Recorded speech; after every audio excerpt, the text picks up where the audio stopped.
Hey everyone, Ulandos here, and welcome back to another video where we're going to be spotlighting the AVP mod. Now, unlike other spotlights, I'm going to section this off into many different videos, because there's a lot of stuff in the AVP mod at the moment. Now, first of all, before I continue with anything else, this mod is in beta, so expect it to be changed. I'm doing this in April 2016, so if you're actually watching this at some other later time, things will probably change, and there'll probably be new additions and all that. But mostly, things have been unchanged for quite a while, so that's why I'm doing it right now.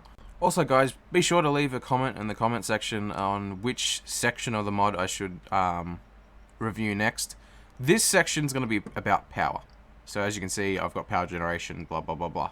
So yes, another one might be crafting, another one might be evolution system and all that. So, you know, I'm not really sure which order to do them in, so that's why I'm asking for your input, guys. So that would be really nice. Alright, let's get started on power generation and everything got to do with power. This might be a few different videos because there's a lot of stuff. Like this entire big box is filled up with power stuff. Also guys, if you already know how to use some of the stuff, in the description I'm going to have little skippable bits. So if you, like for instance, you already know about power generation, I'll have power generation. And then I'll have a link saying 0.00 to 1 minute. And then I'll have the next one, for instance, which is power transfer, and I'll have 1 minute to 1.30 minutes, if that makes any sense at all. But yeah, just check the description if you want to skip things. Okay, so first off we have power generation. How do we get power in the AVP mod? Well, there are two ways at the moment. You can use a solar panel or you can use a repulsion generator. Now the repulsion generator constantly transmits power. It's basically unlimited power gen. The only way to craft it though is through an assembler. So if you go over here, you can see in the bottom what it requires, which is sort of expensive. And then what the really expensive part about this entire thing is crafting the assembler. Now, as I said, we might do a different video completely around crafting, but basically all I'm saying is this dude is really difficult to get, and he's got a reason to be difficult to get because he's really powerful. Okay, so that's the powerful repulsion generator that continuously transmits energy no matter what. We also have the solar panel over here, which is a pretty neat addition. It's more of sort of a starter energy gen sort of thing.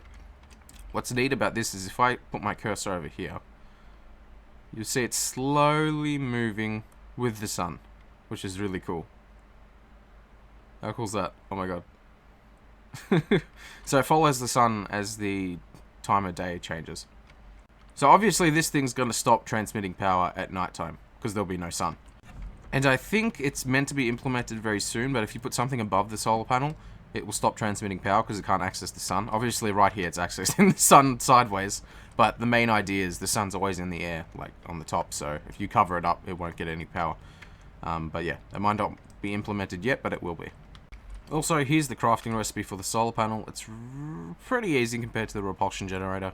You know, silicon, world gen, and all that. You just smelt it up and all that. So that's pretty simple.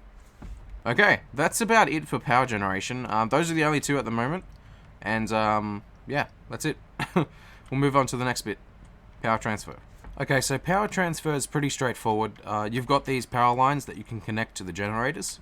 So for instance, I've got an example here. You can see the solar panel, you just chuck it anywhere on whatever side of the solar panel and it'll transmit power straight out of it. So you can see we're having 119V, which stands for voltage. So the 119 voltage is coming out of that one, and the repulsion generator is generating 219 voltage. So as you can see, power lines, they can also be crafted easily like this, and that's about it. Also, one more thing to note about power is it will lose its voltage the further away it goes. So for instance, if we chuck a power line here, we've got 219.9. The further out we go, it's going to keep on declining in power. So that's probably something to keep in mind. Now I have to break all this. Oh my god. So yeah, that's about it on the power transfer for now. Okay guys, next up we have power storage. Now, at this very moment that I'm recording this, it isn't actually implemented, and it wasn't implemented in the last spotlight I did. But Rye is currently working on something to implement it into the mod. So very soon, these are going to act like batteries, and you'll be able to do input and output of them. There might be separate blocks to extract and input into them, or they might just actually, you know, automatically output one side and input another side. But basically, you feed them with the generator, they fill up with energy, and maybe you can actually pick them up later on, and you can move them somewhere else if you need energy in a certain place where you haven't got connections. And they're basically just a battery, so that's cool. They just store a lot of power, so that's the only sort of power storage idea at the moment, but there probably will be more in the future. But possibly by the time this Spotlight is at least a month old, this will probably be implemented. Okay, next up we have the transformers, the power transformers. So these guys actually convert power lower or higher depending on which one you use. You've got the step-up transformer and you've got the step-down transformer.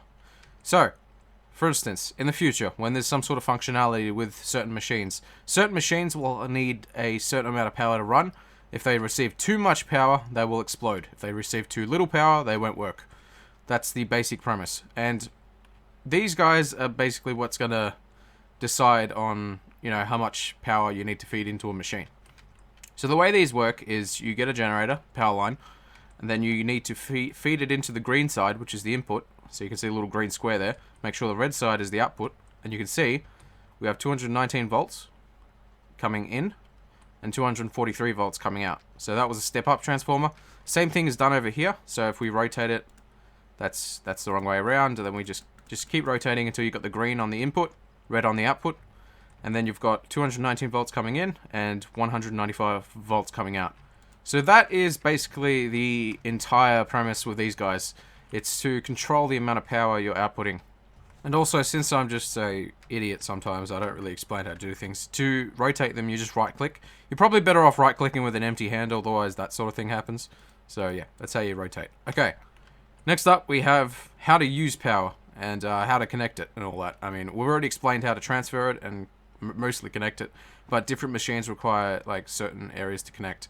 So yeah, we'll move on to that. Okay, alright, here we go. Terminals. Terminals are one of the machines that you can connect up with power in the AVP mod so far. Now, the only functionality they have at the moment is to display basically your specs and the amount of voltage that they are receiving. I'm pretty sure that's how that works. So, for instance, if we go grab the solar panel and we connected it up like this, you can see it's getting 119 volts instead. And we also have the normal generator, which gives it 219 volts as well. And you can see I've got my operating system. That's not my username, by the way, but okay. My Java version, CPU cores, the graphics card, GPU vendor, blah, blah, blah, blah, blah, RAM. So basically they just display your specs at the moment. The main idea is for these to be sort of like a hub for controlling all the electronics that are connected to your system.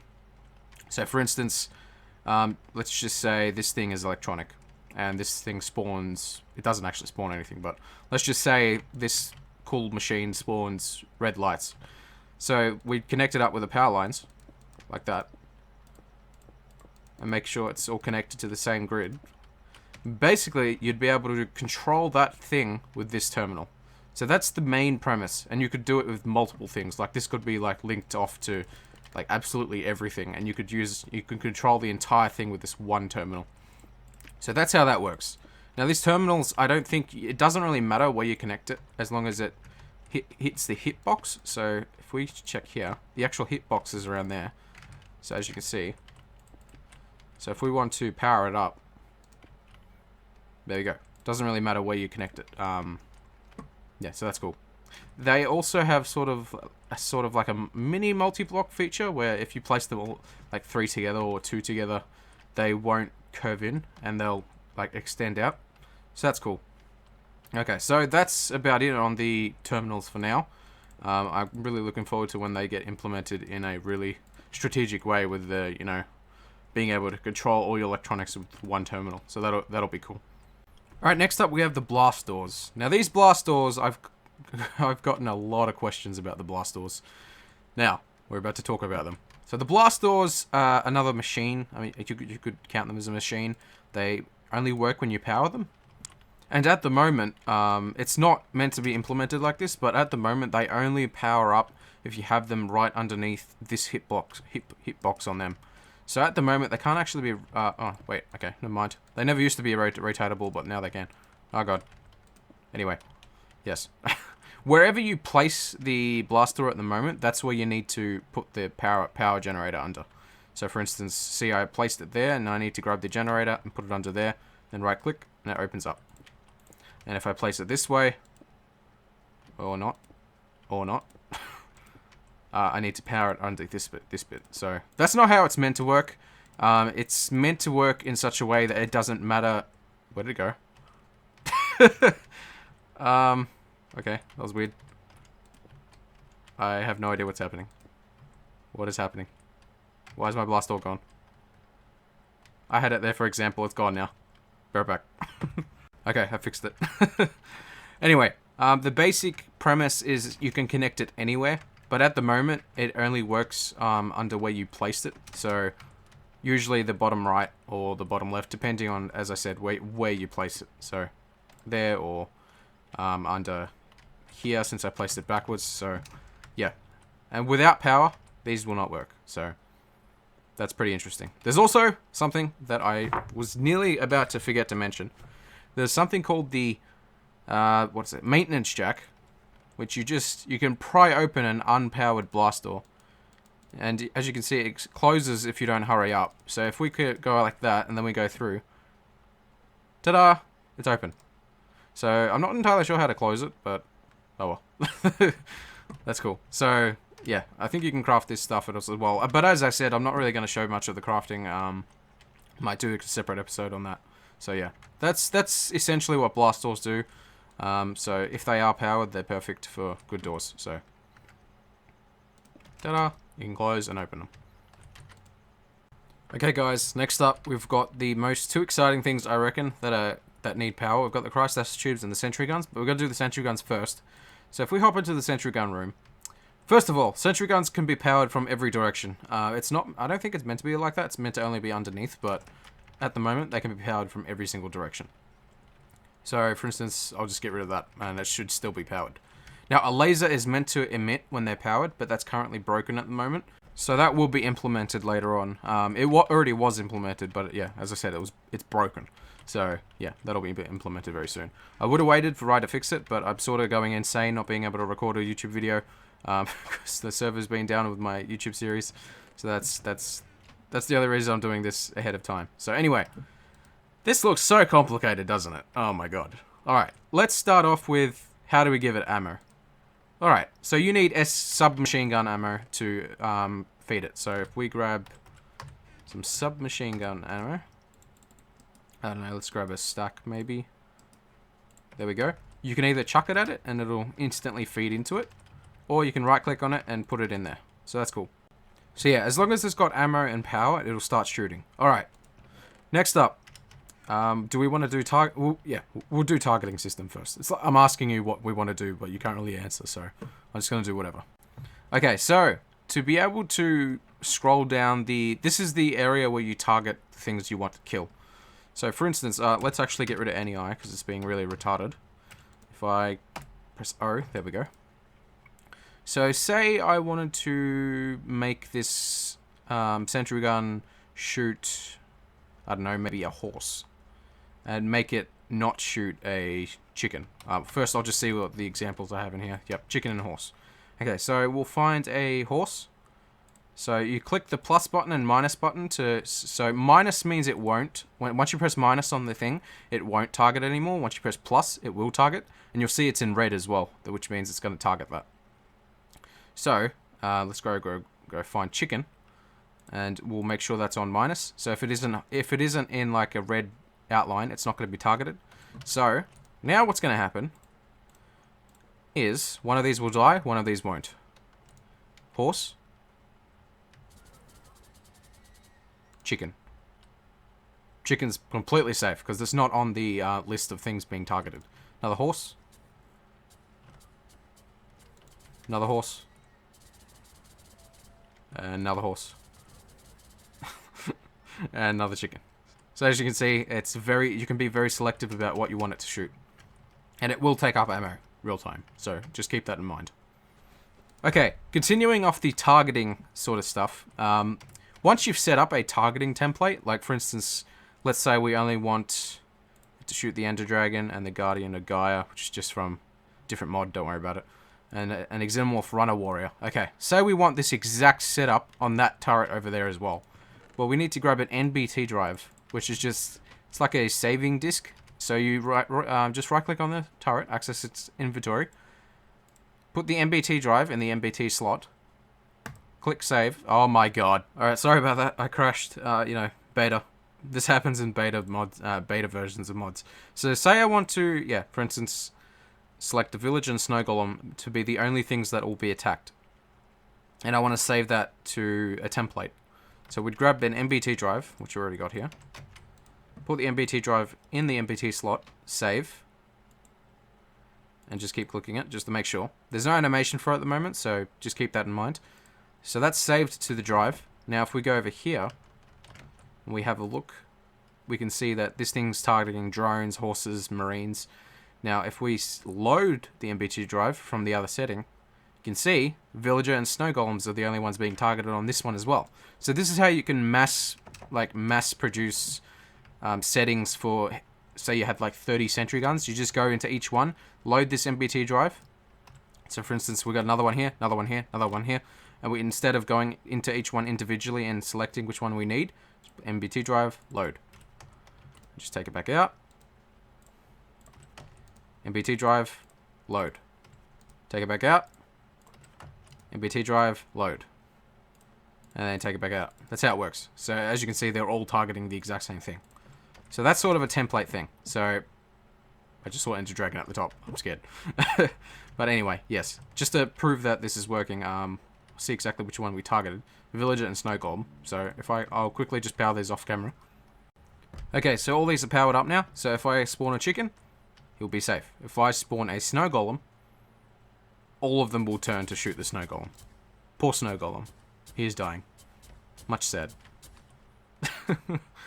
So that's how the targeting system works with the Sentry Guns. And it's really neat. I love it.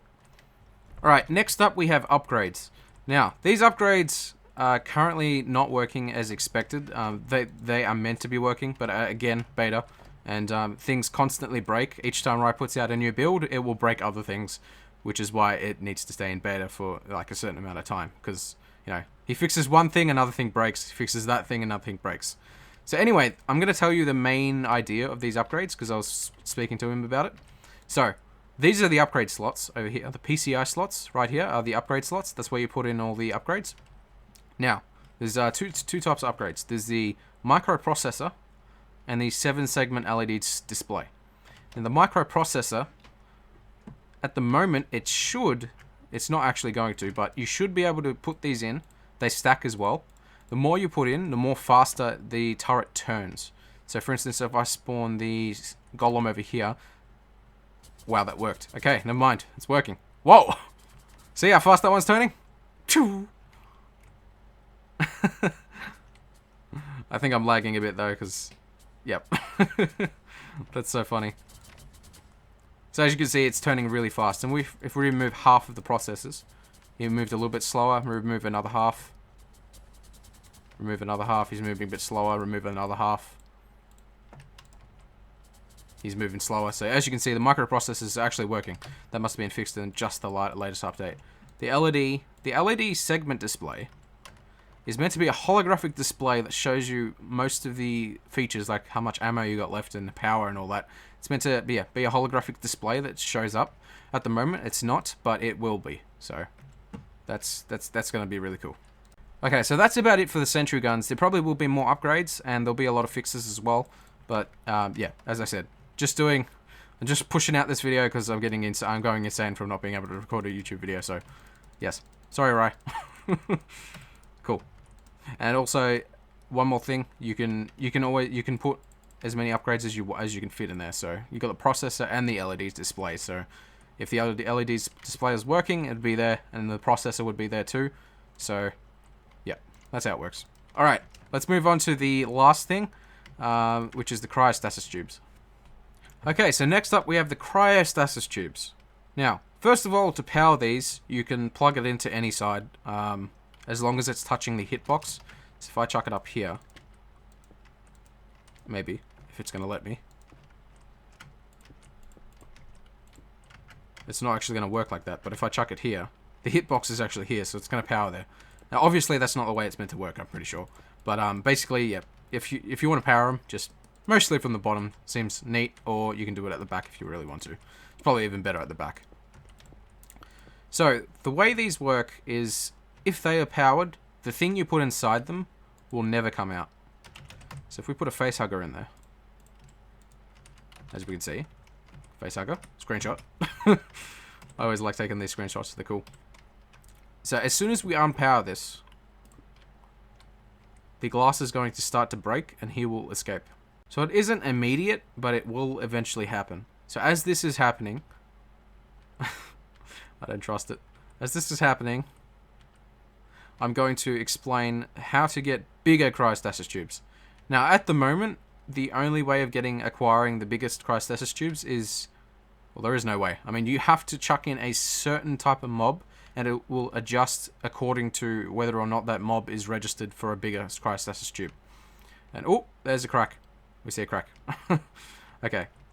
Oh, he's gone. Oh my god, that was quick. He's gone. Finito. He's gone. Wow. Wonderful. To fix that, you need to actually break it and replace it. Wow. Okay. So I'll just leave this one powered and leave a facehugger in there and leave one in there, and you can see the difference. Anyway, for instance, the Xenomorph Praetorian, which is somewhere over here. The Praetorian, and we've got the Spitter, the Crusher, Xenomorph Warrior. Okay, so if we... That's the Praetorian in there at the moment. If I just replace that and put maybe a Spitter in there, you can see the Spitter, I mean, not all of the models are actually properly aligned at the moment, but some of them are. We've also got the Warrior is in a bigger one, like that. And I'm pretty sure the Crusher is in a bigger one too. So you can see the Crusher is in a bigger one as well. And, can't remember if I just did the Spitter. Recording problems 101. So certain mobs will not extend how big it is. So, I mean, will not enlarge it. So, if we just grab a, I don't know, maybe a egg, overmorph egg. Overmorph egg, there we go. It won't actually make it any bigger. It could be a little bit more bigger, but that's okay. So that's the basic premise with the cryostasis tubes. Now, of course, most of these things can be crafted, but I won't go into that this episode.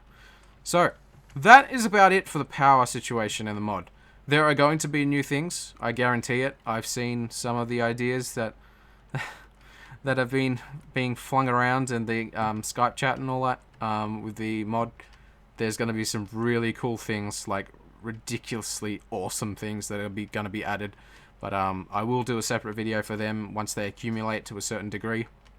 But yes, this is most of the functionality for the mod at the moment, and how you use most of these power objects and all that. So, to finish off, thanks for watching. I hope you guys actually learned something from this, and I hope you guys can actually play around with these electronics a little bit more better. There he is. There he is. Here, go get the chicken. You want the chicken? There you go. He's got the chicken. Oh shit. Anyway, yeah. Leave a comment on which section of the mod you want me to spotlight next, and yeah, that's about it. And also, thank you for all the likes, the favorites, and the shares, and everything on all the other videos. It really means a lot. And yeah. Alright. Thanks for watching, guys. I'll see you in the next one. Adios.